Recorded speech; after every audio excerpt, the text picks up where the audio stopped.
Selamat sore, selamat malam. Shalom Bapak Ibu yang dikasihi Tuhan. Hari ini Selasa 22 Maret 2022.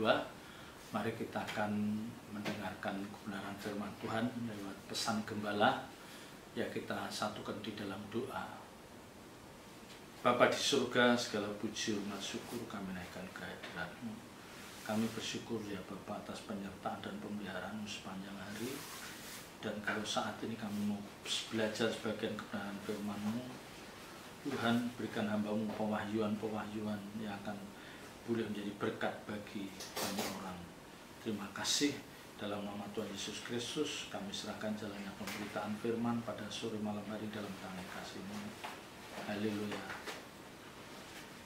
Amin.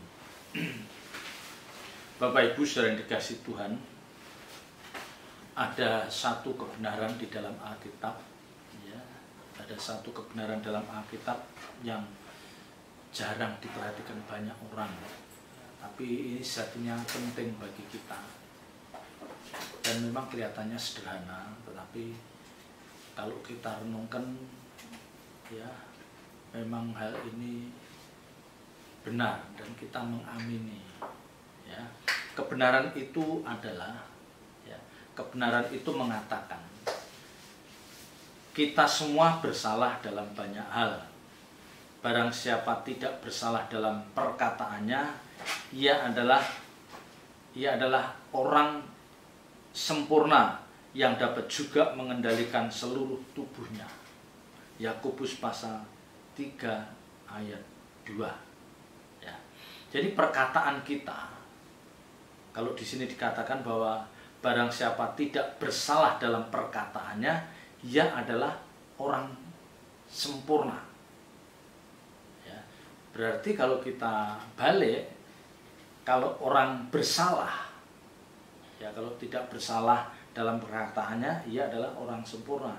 Nah, kalau orang itu ternyata bersalah dalam perkataannya, berarti dia orang yang tidak sempurna atau banyak cacat celah. Dan kalau kita merenungkan, ya kita merenungkan betapa kita sulit menemukan orang yang benar-benar tidak pernah bersalah dalam hal perkataan. Ya, coba Bapak Ibu renungkan, ada nggak kira-kira Bapak Ibu sudah menemukan orang yang tidak pernah bersalah dalam hal perkataan? Kan nyaris tidak ada, atau hampir pasti tidak ada. Setiap kita pasti pernah bersalah, sekalipun itu dalam hal perkataan. Ya. Dari hal ini saya merenungkan. Jadi ternyata perkataan kita itu menentukan keberkenanan kita di hadapan Tuhan. Ya. Perkataan kita, ucapan kita itu menentukan keberkenanan kita di hadapan Tuhan. Nah, ini satu keniscayaan, ya, dan ini harus menjadi perenungan setiap kita. Makanya tidak heran kalau Alkitab mengatakan setiap kata yang kita keluarkan, kata sia-sia yang kita ucapkan itu harus dipertanggungjawabkan. Ya, setiap kata sia-sia yang kita ucapkan harus dipertanggungjawabkan. Artinya apa? Nanti di penghakiman nanti, ya, ada kata-kata kita yang memang tidak pantas sejatinya kita ucapkan, dan kita harus bisa mempertanggungjawabkan hal itu. Misalnya, kenapa kamu kok mengatakan hal ini, ya, terhadap orang yang lebih tua yang mestinya kamu hormati? Kenapa kamu mengatakan hal ini, ya, yang kasar, yang melukai hati orang, dan ini sering kamu lakukan? Ya, jadi mau nggak mau kita harus menghubungkannya ke sana, kita mengarahkan ke sana, karena ternyata setiap kata sia-sia yang kita ucapkan, tentu yang dikatakan yang sia-sia itu artinya apa? Nggak ada gunanya. Ya, perkataan, ucapan kita yang sia-sia, yang tidak ada gunanya itu harus kita pertanggungjawabkan, dan ini dipersoalkan oleh Tuhan. Ya. Nah, Kalau orang percaya memahami kebenaran ini, memahami dan meresapi atau menjiwai, maka mereka pasti akan menjadi orang yang sangat berhati-hati dalam bertutur kata. Dan ini tidak mudah. Saya mengakui bahwa saya masih sering salah dalam hal ini. Ya.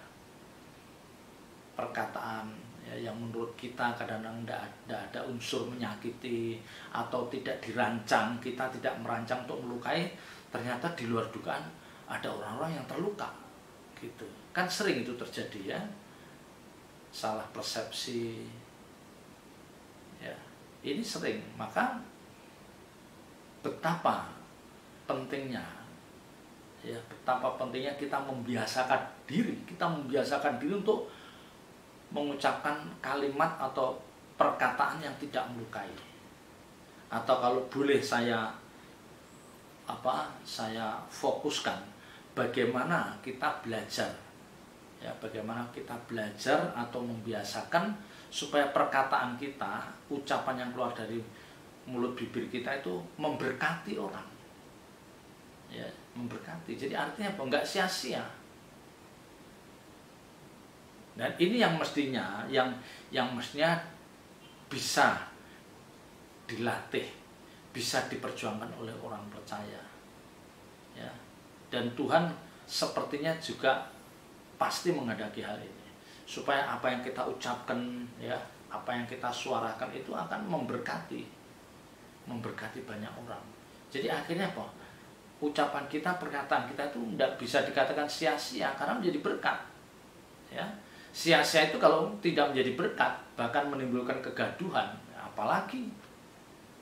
Nah, ini berat Bapak Ibu Saudara. Ya, berat. Jadi tidak mudah kita menemukan memperagakan hidup seperti itu. Ya, tapi dengan pemahaman ini hendaknya kita mulai memikirkan atau mulai merenungkan. Ya, ternyata banyak perkataan atau ucapan saya ini yang sia-sia. Ya, yang sia-sia. Nah, yang menyedihkan lagi kalau orang percaya tidak mengerti kebenaran ini. Dia tidak tahu kalau ada kebenaran ini. Bahwa perkataan kita itu dipersoalkan oleh Tuhan. Dan bahwa orang yang sempurna itu bisa dinilai dari perkataannya ya, yang tidak pernah bersalah. Ya, dan ini, kalau ini kita renungkan, itu kita pahami dengan benar. Ya. Paling tidak kita sudah mulai tidak melakukan kesalahan-kesalahan. Ya, makanya di negara kita itu kan ada undang-undang ITE, ya, yang kalau orang ngomong salah dan itu melukai, apalagi kalau itu sifatnya memfitnah, ya, dan merendahkan atau gimana, itu bisa dipersoalkan, itu bisa dituntut, ya. Pelaporan dalam polisi yang akhirnya disidang, dan tidak jarang orang disibukkan menghadapin hal-hal seperti ini. Ya kan banyak kita jumpain orang-orang tertentu yang mengucapkan kata-kata yang kasar, ada nada mengancam pihak lain, dipersoalkan.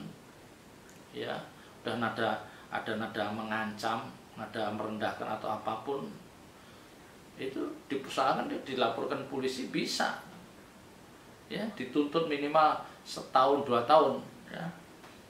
Bukan masalah 1-2 tahun, tetapi kan akhirnya kita direpotkan, yang mestinya kita memikirkan hal yang lain yang lebih penting, tapi akhirnya karena kecerobohan kita harus berurusan dengan pihak yang berwajib, dan ini menyedihkan, ya. Jadi dengan memahami kebenaran ini, mestinya seharusnya tidak ada orang percaya yang berurusan dengan pihak yang berwajib karena mulutnya, karena perkataannya itu yang dipersoalkan oleh orang lain sehingga masuk dalam ranah hukum. Ya, jadi hati-hati. Jadi Alkitab itu sudah membatasi. Ya. Lidah itu bagian terkecil dari tubuh, tapi memegang peranan yang penting. Ya, kalau kita berbicara dengan ucapan, perkataan itu kan fungsi dari lidah itu. Kalau kita lihat di dalam Yakobus pasal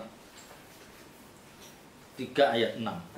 Ya, Yakobus 3 ayat 6. Lidah pun adalah api. Ia merupakan suatu dunia kejahatan dan mengambil tempat di antara anggota-anggota tubuh kita sebagai sesuatu yang dapat menodai seluruh tubuh dan menyalakan roda kehidupan kita, sedang ia sendiri dinyalakan oleh api neraka. Bayangkan perannya lidah itu. Ya. Ia merupakan suatu dunia kejahatan. Bisa dianggap lidah seseorang itu sumber kejahatan. Ya. Dan kenyataannya memang iya. Ya, memang iya. Makanya dalam khotbah saya minggu kemarin saya akan mengatakan, saya menekankan bagaimana setiap kita itu berusaha ya meminimalisir untuk berselisih, bertengkar ya dengan siapapun. Ya, jadi bagaimana kita itu punya prinsip, aku tidak mau berselisih, aku tidak mau bertengkar dengan siapapun. Lebih baik aku mengalah atau aku menghindar. Itu lebih aman, lebih safe. Karena kalau orang itu sudah terlibat dalam perselisihan, dalam pertengkaran, yang akhirnya itu nanti akan merangsang orang untuk berbuat dosa. Ya, satu, merangsang berbuat dosa. Yang kedua, dia waktunya habis untuk mikirin, mempertanggungjawabkan perkataannya, ya, mempertanggungjawabkan tindakannya yang menimbulkan perselisihan. Itu akhirnya habis waktu kita untuk itu.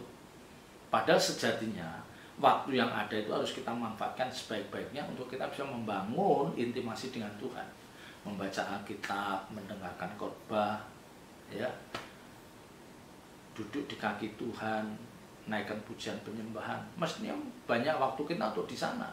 Tetapi kalau orang itu ceroboh, akhirnya ya sudah, waktu yang ada itu untuk hanya sekedar untuk apa? Memperbaiki kesalahan. Ya, kan ada orang-orang yang waktunya habis untuk memperbaiki kesalahan. Ya, ini jangan kita terjadi, jangan kita mengalami hal ini, repot nanti. Ya, waktu yang ada itu makin singkat, habis untuk gitu, waduh, menyedihkan.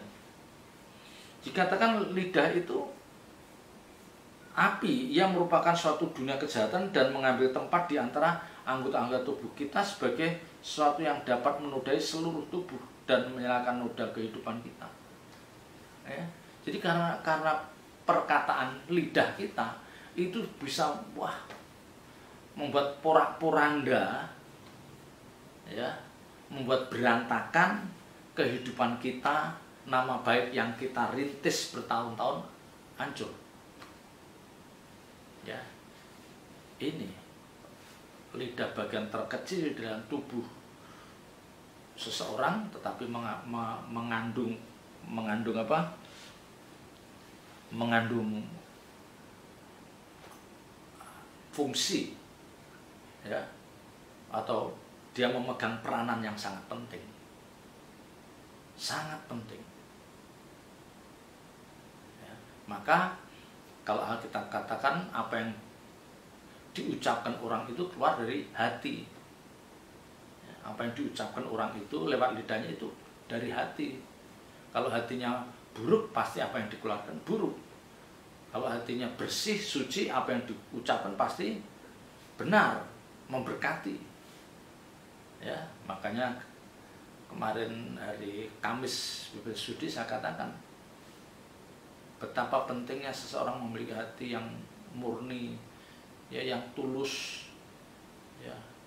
Hati nurani kita yang jahat ini harus dikerjakan oleh firman Tuhan, ya, dikikis lewat kebenaran-kebenaran firman Tuhan yang menjadi makanan jiwa kita, yang akhirnya hati kita tuh bersih atau nyaris bersih, sehingga apa yang kita ucapkan, apa yang kita perkatakan pasti tidak mungkin melukai orang lain.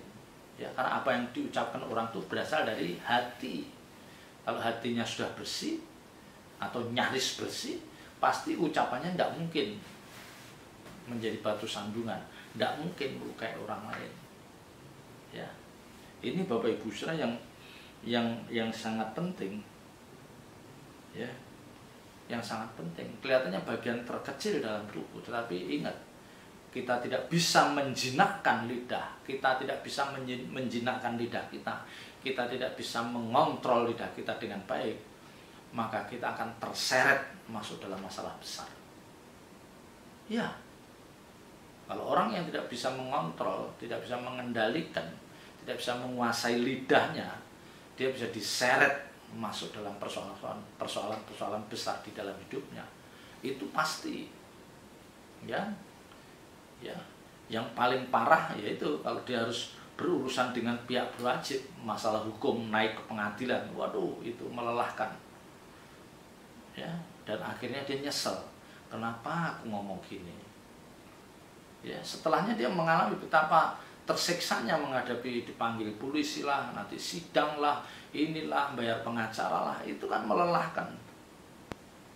Ya, capek fisik, harus keluar duit banyak. Ya itu karena memang tidak bisa mengontrol lidah, tidak bisa mengontrol ucapan. Ya, tidak bisa mengekang lidah. Ya udah, konsekuensinya tuailah apa yang kamu tabur.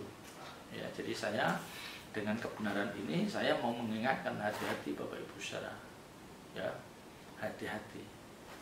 Jadi makanya bagaimana untuk melatih, ya, untuk supaya kita tidak salah dalam banyak hal.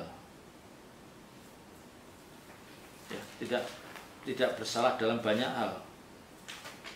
Maka Alkitab katakan lebih baik kita cepat mendengar. Ya, kalau kita lihat di dalam Yakobus pasal 1, Yakobus pasal 1 ayat 19. Hai saudara-saudara yang kukasihi, ingatlah hal ini. Setiap orang hendaklah cepat untuk mendengar, tetapi lambat untuk berkata-kata, dan juga lambat untuk marah, sebab amarah manusia tidak mengerjakan kebenaran di hadapan Allah. Ya, kita diajarkan cepat untuk mendengar, lambatlah berkata-kata. Ya, ini dilatih loh Bapak Ibu Saudara. Ya, dan saya juga belum lulus banget. Ya, nilai saya belum bagus banget. Cepat mendengar, lambat berkata-kata, itu tidak mudah. Yang sering kita tuh lambat mendengar, cepat berkata-kata. Ya, karena masing-masing orang itu merasa bahwa dengan perkataannya itu dia akan bisa menunjukkan siapa dirinya.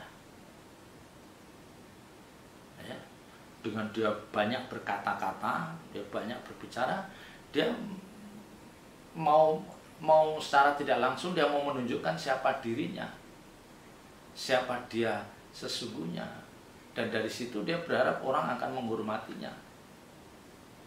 Ya, padahal Alkitab nggak mengajarkan begitu. Cepatlah untuk mendengar, lambatlah untuk berkata-kata. Pasti di balik kalimat yang sederhana itu ada satu kebenaran yang harus kita tangkap. Kalau kita dikatakan cepatlah mendengar, lambatlah berkata-kata, itu artinya apa? Kalau kita cepat mendengar, berarti apa? Kita lebih banyak tahu persoalan orang lain. Ya, kalau kita cepat mendengar, kita akan lebih banyak tahu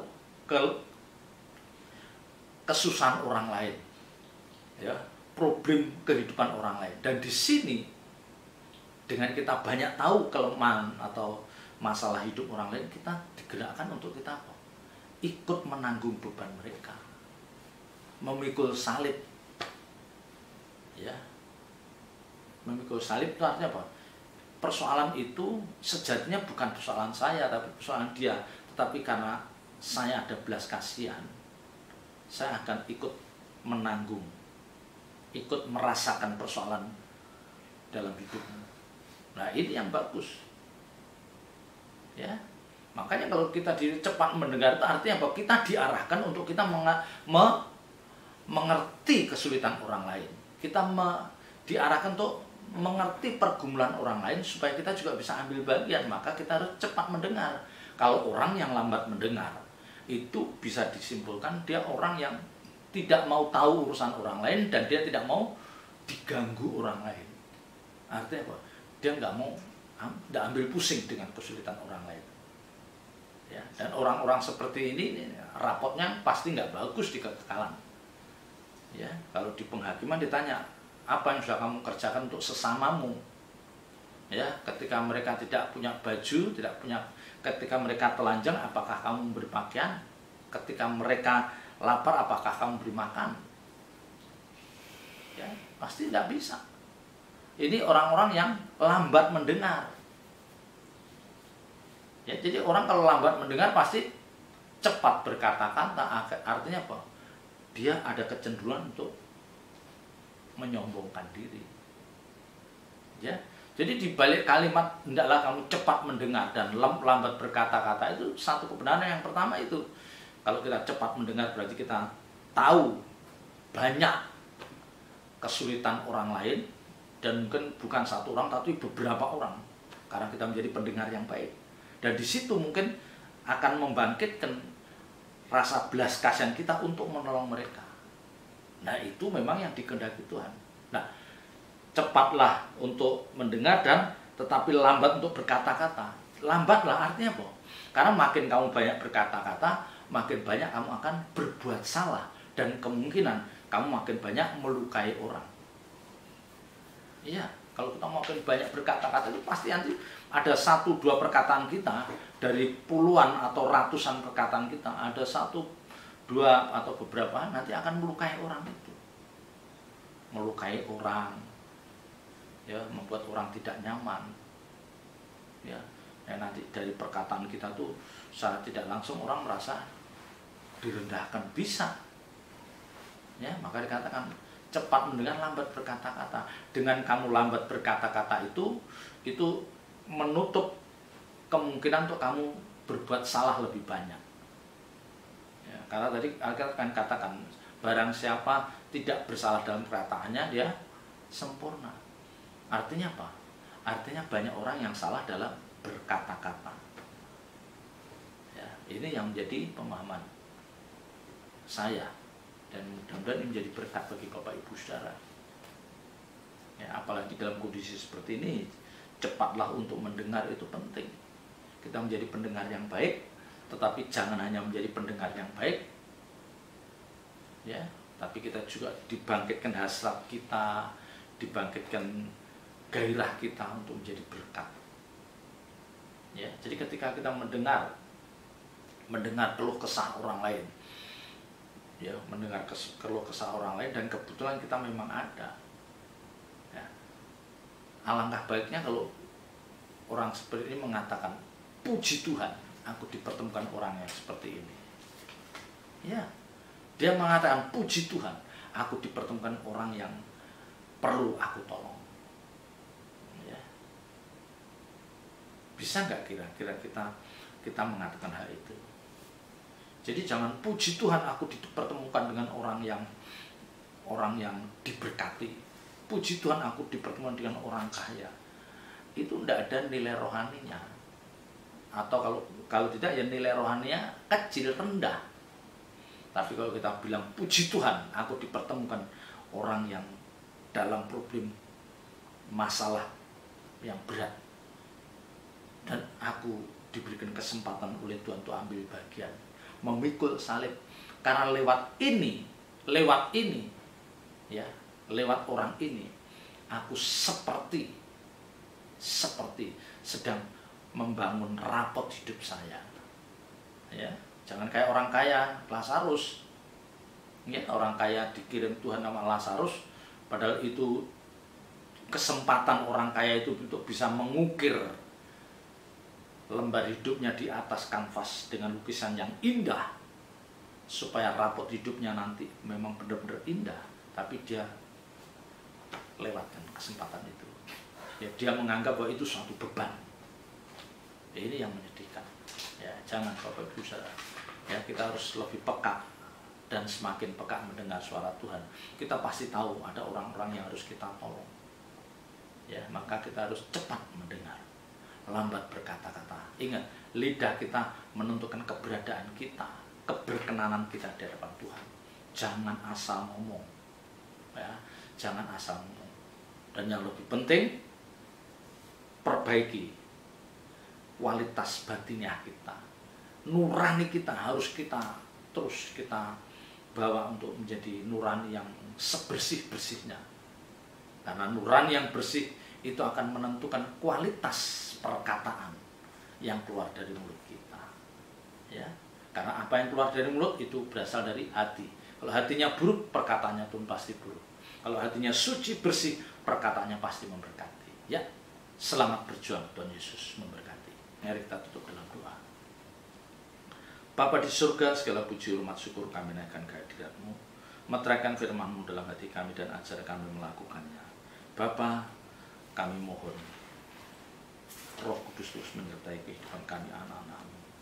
Terpuji nama-Mu kekal selama-lamanya. Dalam nama Tuhan Yesus Kristus kami berdoa dan syukur. Haleluya. Amin.